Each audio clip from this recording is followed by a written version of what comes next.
What's up, everybody? Jaspreet Singh here, and we just got an interesting economic update from President Biden and Walmart. President Biden and their team came out and they said that, quote, a technical recession isn't necessarily a real recession, whatever that means. And second, Walmart came out and they released some of their earnings information. And essentially what they said is that inflation is really hurting them and that consumers are not spending money at Walmart because they're spending more money on groceries because the prices of things have gone up so much. And because people have to spend so much more money on groceries, which are low profit margin, they don't have any money to spend money on high profit margin things like TVs and clothes.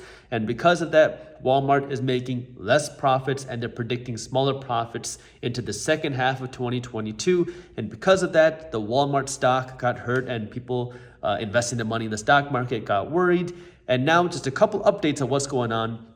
Later today, on July 27th, the Federal Reserve Bank is going to be announcing what they want to do with the next round of rate hikes. I'll be keeping you posted on that, so make sure you stay tuned for that. And second, on July 28th, which is tomorrow, we're going to get the first update about the second quarter economy. And if it says that our second quarter of our economy saw an economic slowdown, meaning our economy shrank in the second quarter, that would technically mean that we are in a recession, which according to President Biden's team is not a real recession. So what that means is a technical recession. A recession by definition is when you have 2 quarters, aka 6 months of economic slowdown. Well, January, February, March, our first quarter of 2022 was a slowdown in the economy. We saw the economy shrink. And so now if the second quarter also shrinks, then that would by definition mean that we are technically in a recession.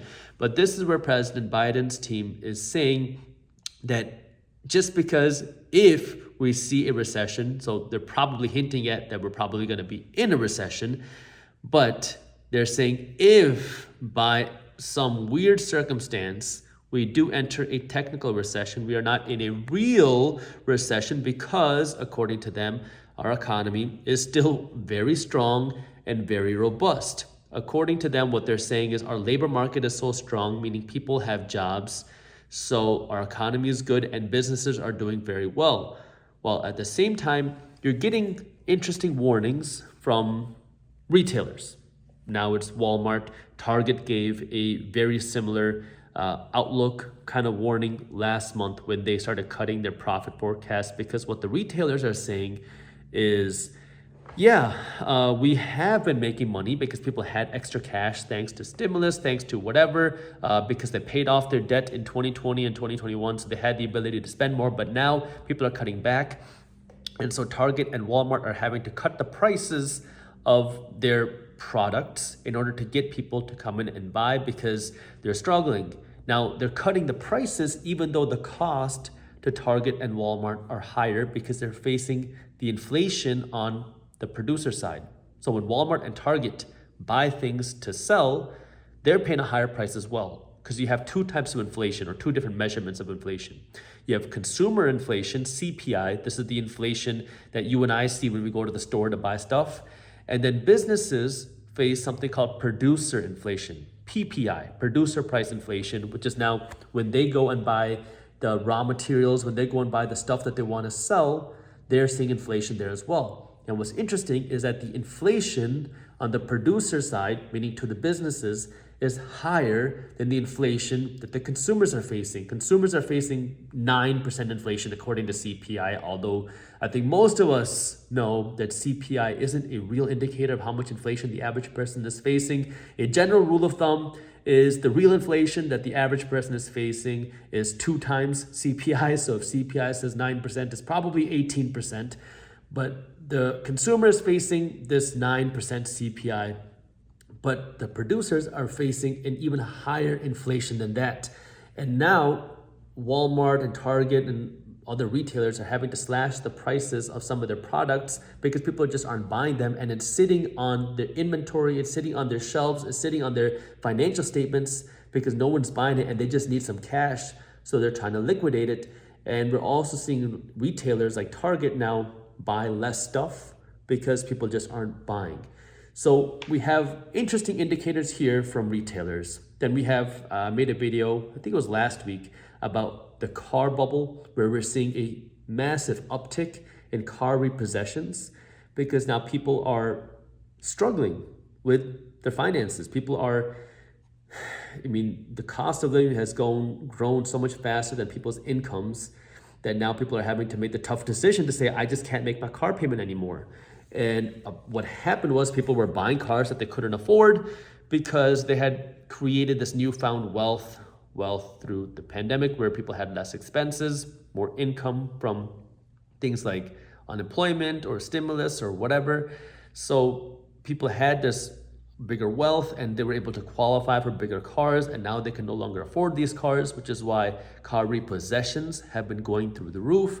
And car repossessions historically have been a very strong recession indicator. So we have that going on. And then on top of all of that, we've had the tech layoffs that have been happening for a couple of months now, where a lot of tech companies are being hurt by higher interest rates. Because now when you have all these speculative companies that rely on higher or lower interest rates to get easy capital to grow bigger, quicker, well, higher interest rates make it much harder to operate because now you can't access cash as easily. So this is where now you got to understand that there's going to be a lot of different types of information out there. People who are saying the world is going to end, people who are saying nothing's wrong. Now, where is it? Well, it's probably somewhere in between. And where in between is going to really be difficult to tell because it depends on what the Federal Reserve Bank does. But this is where now you want to be able to cut through the noise, find the real information, and be able to invest on financials, not emotions. Now, the place, if you want to get the real information without getting influenced by the headlines, the way that you want to get your information, the number one best way to get your information is directly from the source, meaning reading the reports, listening to what the Federal Reserve Bank says, reading the actual GDP report yourself, listening and reading the press releases, because that's really get the data without the bias from the media. Now, the second best thing, if you're not willing to do all that work, is to join something like Market Briefs, which is my free financial newsletter where every day my team is breaking down what's happening in the financial markets, from real estate to stocks to crypto to inflation to the global economy.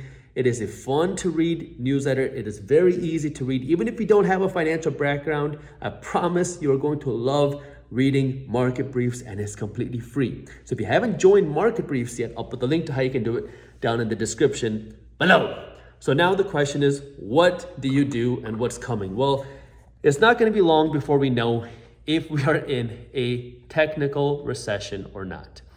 I guess now the next thing will be, if we do enter a technical recession, is it a real technical recession? Which, I'm laughing because it's like, we've seen this play out so many times where we were told inflation is not real, it's transitory. Then we were told that it's just going to be a soft landing. There's no chance that we could even see a recession. Now it's, if we see a technical recession, it's not a real recession. This is where, look, you don't want to listen to, oh, the world is ending, but you also want to just be able to decipher through the noise, because you want to understand that, hey, sometimes recessions are a good thing. Sometimes we do need a refresh in the economy. Prior to the 2020 pandemic, the United States economy went the longest time ever without a recession.